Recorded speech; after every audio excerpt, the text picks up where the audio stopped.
Assalamualaikum warahmatullahi wabarakatuh. Perkenalkan, nama saya Nur Halisa, NIM 214040950-2004, kelas 21A, Pendidikan Guru Pendidikan Anak Usia Dini, Fakultas Ilmu Pendidikan Universitas Negeri Makassar. Di sini saya akan menjelaskan tentang materi pada mata kuliah Konsep Dasar Pendidikan Anak Usia Dini mengenai belajar dan pembelajaran pendidikan anak usia dini. Nah, jadi apa sih itu belajar dan pembelajaran?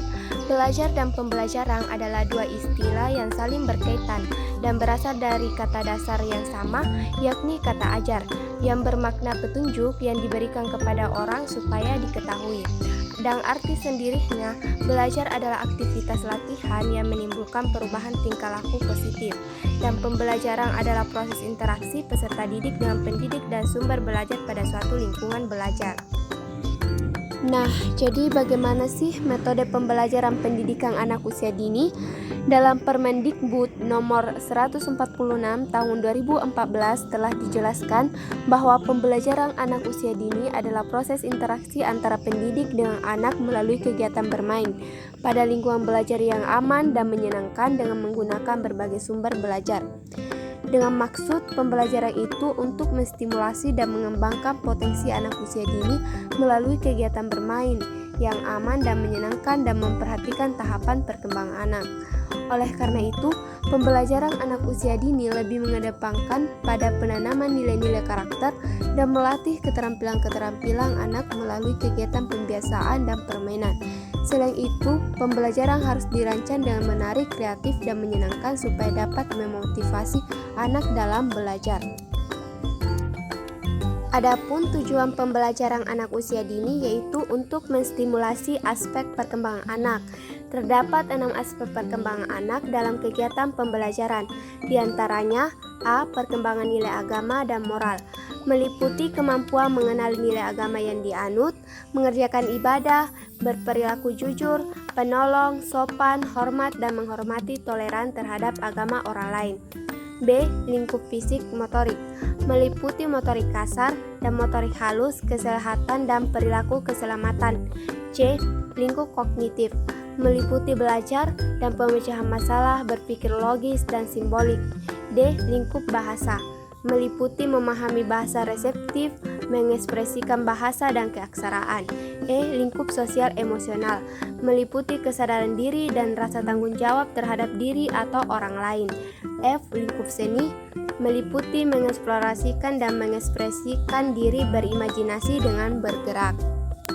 Pendekatan pembelajaran anak usia dini. Dalam kurikulum 2013 pendidikan anak usia dini dijelaskan bahwa pendekatan pembelajaran yang digunakan ialah pendekatan saintifik. Pendekatan ini ditandai dengan adanya rangkaian proses mengamati, menanya, mengumpulkan informasi, menalar, dan mengomunikasikan. Dari masing-masing pendekatan tersebut dapat dilakukan melalui aktivitas pembelajaran. Yang pertama yaitu proses mengamati. Dalam aktivitas pembelajaran yang dapat dilakukan seperti melihat, mengamati, membaca, mendengar, dan menyimak, baik dengan alat ataupun tanpa alat. Yang kedua, proses menanya. Aktivitas pembelajaran yang dapat dilakukan yaitu mengajukan pertanyaan dari yang faktual sampai yang bersifat hipotesis dan diawali dengan bimbingan pendidik sampai mandiri. Ketiga, proses mengumpulkan informasi atau mencoba. Aktivitas pembelajaran dapat dilakukan pada proses tersebut yaitu menentukan data yang diperlukan dari pertanyaan yang diajukan serta menentukan dan mengumpulkan sumber data baik berupa benda, dokumen, buku, atau eksperimen. Keempat, dalam proses menalar, aktivitas pembelajaran yang dapat dilakukan yaitu menganalisis data dalam bentuk membuat kategori dan menentukan hubungan data dan menyimpulkan analisis data. Kelima, dalam proses mengomunikasikan, aktivitas pembelajaran yang dapat dilakukan ialah dengan menyampaikan hasil konseptualisasi baik dalam bentuk lisan, tulisan, diagram, bagan, gambar, atau media lainnya. Adapun prinsip-prinsip yang digunakan dalam proses pembelajaran anak usia dini yaitu pertama, belajar melalui bermain. Anak di bawah usia 6 tahun berada pada masa bermain. Pemberian rangsangan pendidikan dengan cara yang tepat melalui bermain dapat memberikan pelajaran yang bermakna pada anak. Kedua, berorientasi pada perkembangan anak. Pendidik harus mampu mengembangkan semua aspek perkembangan sesuai dengan tahapan usia anak.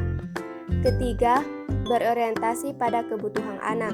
Pendidik harus mampu memberi rangsangan pendidikan atau stimulasi sesuai dengan kebutuhan anak, termasuk anak-anak yang mempunyai kebutuhan khusus. Keempat, berpusat pada anak. Pendidik harus menciptakan suasana yang bisa mendorong semangat belajar, motivasi, minat, kreativitas, inisiatif, inspirasi, inovasi, dan kemandirian sesuai dengan karakteristik, minat, potensi, tingkat perkembangan, dan kebutuhan anak. Kelima, pembelajaran aktif. Pendidik harus mampu menciptakan suasana yang mendorong anak aktif mencari, menemukan, menentukan pilihan, mengemukakan pendapat, dan melakukan serta mengalami sendiri. Keenam, berorientasi pada pengembangan nilai-nilai karakter. Pemberian rangsangan pendidikan diarahkan untuk mengembangkan nilai-nilai yang membentuk karakter yang positif pada anak. Pengembangan nilai-nilai karakter tidak dengan pembelajaran langsung, akan tetapi melalui pembelajaran untuk mengembangkan kompetensi pengetahuan dan keterampilan, serta melalui pembiasaan dan keteladanan. Ketujuh, berorientasi pada pengembangan kecakapan hidup. Pemberian rangsangan pendidikan diarahkan untuk mengembangkan kemandirian anak. Pengembangan kecakapan hidup dilakukan secara terpadu, baik melalui pembelajaran untuk mengembangkan kompetensi pengetahuan dan keterampilan maupun melalui pembiasaan dan keteladanan. Kedelapan, didukung oleh lingkungan yang kondusif. Lingkungan pembelajaran diciptakan sedemikian rupa agar menarik, menyenangkan, aman, dan nyaman bagi anak. Penataan ruang diatur agar anak dapat berinteraksi dengan pendidik, pengasuh, dan anak lain. 9. Berorientasi pada pembelajaran yang demokratis.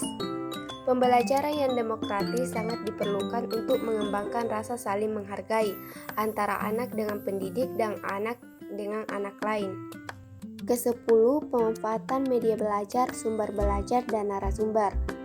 Penggunaan media belajar, sumber belajar, dan narasumber yang ada di lingkungan pendidikan anak usia dini bertujuan agar pembelajaran lebih kontekstual dan bermakna. Termasuk narasumber adalah orang-orang dengan profesi tertentu yang dilibatkan sesuai dengan tema seperti dokter, guru, dan polisi. Perencanaan pembelajaran anak usia dini. Perencanaan pembelajaran anak usia dini dibedakan menjadi 3, yaitu program semester, rencana pelaksanaan pembelajaran mingguan, dan rencana pelaksanaan pembelajaran harian. Pada program semester adalah rencana pembelajaran yang dibuat dalam satu semester. Program ini dibuat setiap awal semester tahun ajaran baru. Perencanaan pembelajaran anak usia dini berisi daftar tema satu semester dan alokasi waktu setiap tema. Setiap tema harus mencantumkan kompetensi dasar dan harus mencakup 6 lingkup perkembangan, yaitu nilai agama dan moral, motorik, kognitif, bahasa, sosial, emosional, dan seni. Dan program semester harus memuat minimal kompetensi dasar, tema, subtema, dan alokasi waktu. Dan contoh bentuk perencanaan pembelajaran anak usia dini dalam program semester yaitu pada gambar di samping. Dan pada rencana pelaksanaan pembelajaran mingguan merupakan pengembangan penjabaran dari program semester yang disusun sebagai acuan dalam pembelajaran selama 1 minggu.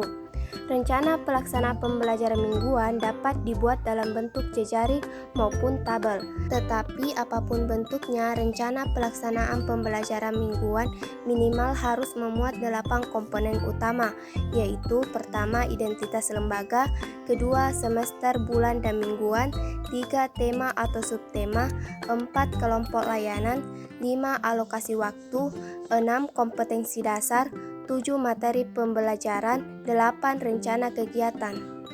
Nah, contoh bentuk rencana pelaksanaan pembelajaran mingguan seperti gambar di samping.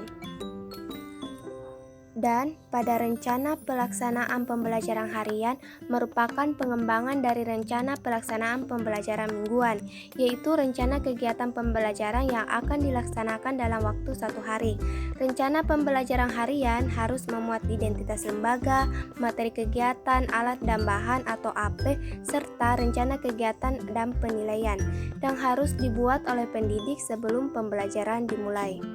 Dan bentuk rencana pelaksanaan pembelajaran harian seperti gambar di samping.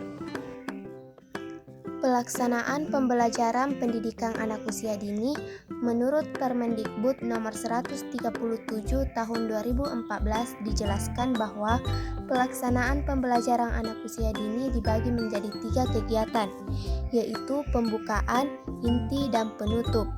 Nah, pada kegiatan pembukaan ialah suatu kegiatan yang dilakukan sebelum inti pembelajaran dimulai. Dengan maksud kegiatan ini untuk mempersiapkan peserta didik secara psikis dan fisik untuk melakukan berbagai aktivitas belajar. Dan kegiatan pembukaan ini berlangsung selama 30 menit.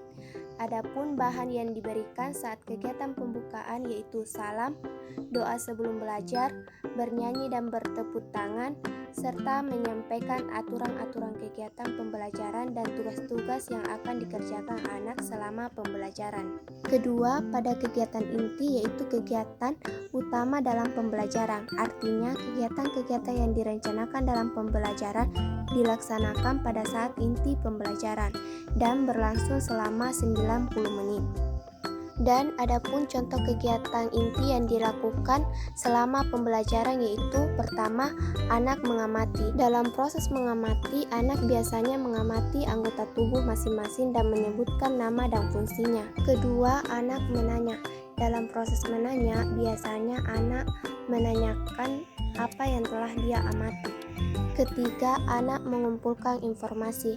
Anak biasanya mengumpulkan informasi dengan membaca buku atau melihat maket atau gambar manusia. Ketiga, anak menalar. Dengan kegiatan menalar, ia menggunakan buku atau maket dan mencocokkan dengan bentuk tubuhnya.